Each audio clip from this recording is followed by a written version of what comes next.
the Cleveland Browns at the Washington Commanders. Next 1 p.m. game that we want to get to here. Matchup that matters. What do we got here, Carmen?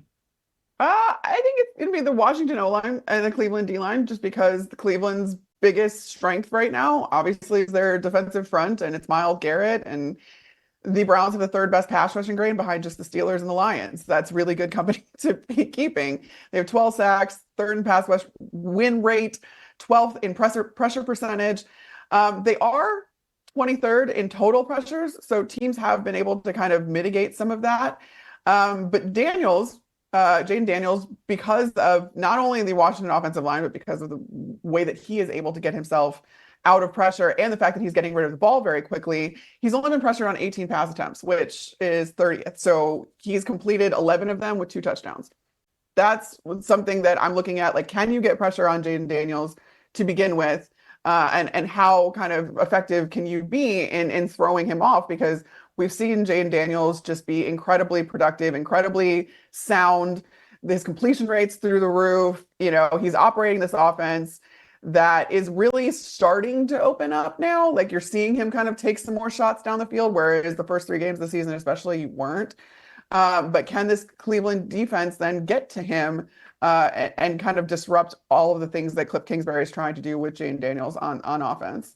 Yeah, it feels like nobody can stop Jayden Daniels right now, but Cleveland's defensive line being next in line, I think, is appropriate as we kind of wonder, what can't Jayden Daniels do? Let's see how he does against Cleveland's defensive line, one of the most feared ones in the NFL over the last 2 to 3 years. My matchup that matters, I'm going to go with the Browns wide receivers versus the Commanders corners, because even though the Commanders defense, I think, as a whole, played better last week, they are still dead last in the NFL as a defense in total coverage grade, just a 44.8 coverage grade this season.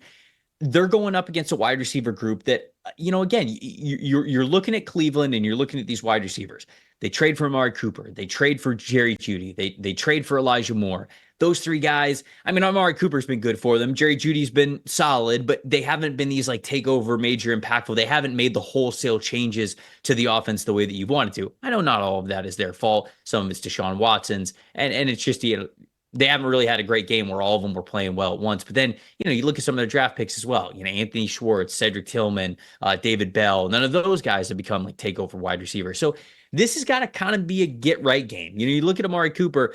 He's got the most production at wide receiver for this team, but he's also got 4 drops. Elijah Moore, he's got 3 drops. Like, it's got to be better from this group. And sort of the way that I was talking about the Chicago offensive line versus the Panthers defensive line, it's like, hey, this is the matchup. You got to be able to play your best ball. You got to be able to handle the opponents that you're supposed to handle, if you will. That's the same way I feel about this one, where the Browns wide receivers should be able to get decent separation and get open and have a good day at the office when it comes to their passing attack. And if they can't, then you got bigger picture problems when it comes to this passing attack and the pass catchers that are there for Deshaun Watson as well. So I think that's a big time matchup. Browns wide receivers have got to have a good day against this struggling Commanders secondary group. The plus factor, we have the same one, but I wonder if mine's going to be a little bit different from yours, or maybe if it's going to be the same statistics. But Jayden Daniels, specifically what he does with his legs, I'll let you go first here with this one. Yeah, he's scrambling more than anyone else in the league. He has 24 scramble plays. And the thing is, the Commanders, they have more scoring drives than they do incompletions. So they have 22 scoring drives, 19 incompletions. Just so silly.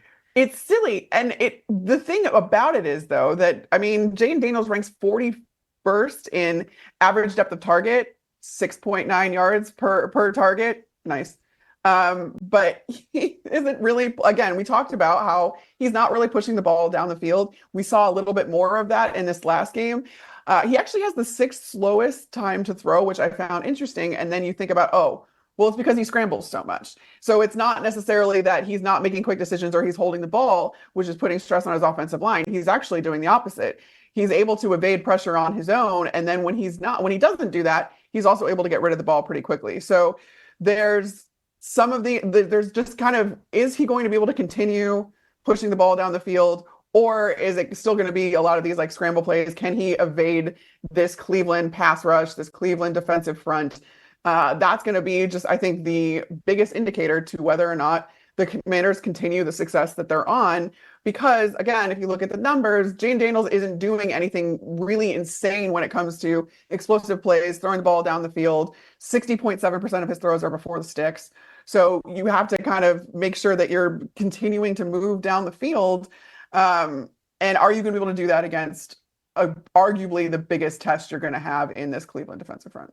Yeah, and I think that just to add on top of that, more evidence to it and what he can do with his legs, you talk about what he's been like as a scrambler. Not only has he been willing to scramble the most in the NFL so far this season, he is now willing to throw the ball when scrambling more than he did at LSU all of last year. That was my biggest concern with him was I was like, can you look for open throwing lanes when you scramble and not just tuck your head down and go because you're not big enough to do that in the NFL. And he didn't in the first 2 weeks. I think that was a major issue. Well, I don't want to say major issue. That was an area that we were looking for him to continue to grow. Like when we saw him play in Tampa, it's like, oh man, he's playing great. He's making these big plays, but every single time he escaped the pocket, he immediately just tucked the ball and he was looking to run. He was leaving yards out on the field, if you will. There was more meat on the bone.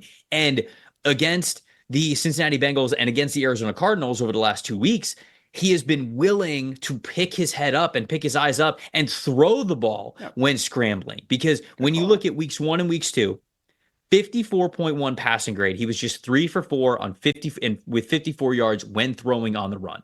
These last 2 weeks, weeks 3 and 4, 93.1 passing grade. He is 10 for 10 with 91 yards and a touchdown when throwing on the run. So it's just a different quarterback and it's a different game when he is able to be that true threat. That's why Josh Allen's so dangerous when he gets outside, right? That's why Lamar Jackson's so dangerous, because when these guys break the pocket, the defense has to go, all right, not great, because now we don't have the defensive line to rely on. We only have either the linebackers, the safeties, and the cornerback members that are even to the side of the field that he's running.